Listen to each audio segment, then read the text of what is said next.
राधे दोस्तों, जय श्री राम। कहानी कन्या का उपहार।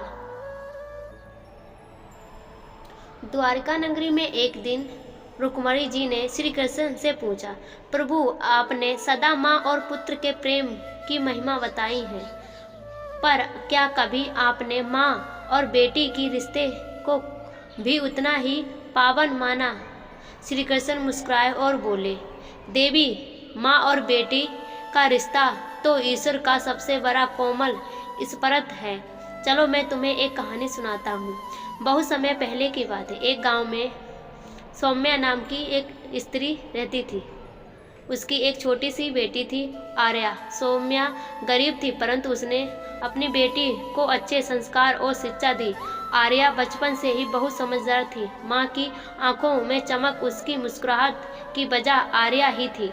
आर्या जब छोटी थी तो माँ के साथ खेतों में जाती, खाना बनाती और माँ के पैरों को दबाती। वह कहती, माँ एक दिन मैं बहुत बड़ी डॉक्टर बनूंगी और तुम्हें कभी काम नहीं करने दूंगी। साल बीतते गए, संघर्ष बढ़ते गए, लेकिन आर्या का सपना भी उतना ही सतत होता गया।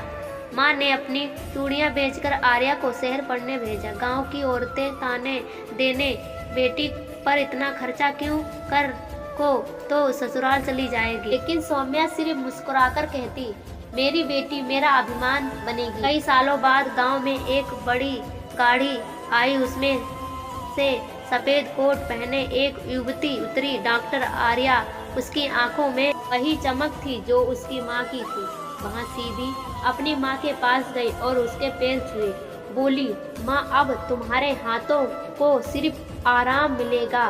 कृष्ण कहानी सुनाकर रुक्मणी की ओर देखते हुए बोले, जिस दिन बेटी अपने माँ की इच्छाओं को पहचान कर उसे पूरा करे, उस दिन वहाँ केवल बेटी नहीं रहती, वहाँ स्वर्ण माँ की छाया बन जाती है। आंखों में आंसू थे। उन्होंने सीधे से कहा, सत्य है प्रभु, बेटी वास्तव में माँ का प्रतिबिंब होता है। उसकी पीढ़ी की समझ, उसके त्याग की कदर और उसके सपनों को पूरा करने वाली आशा। श्री कृष्ण ने मुस्कुराकर उत्तर दिया, और यही रिश्ता देवी अनमोल होता है, माँ और बेटी का रिश्ता शिक्षक।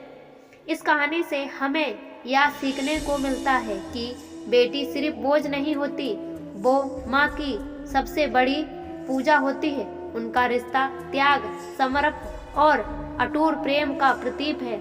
श्री कृष्ण जी के शब्दों में, जहाँ बेटी है वहाँ ममता की छाया सदा बनी रहती है। कहानी कैसी लगी कमेंट बताना दोस्तों। राधे राधे।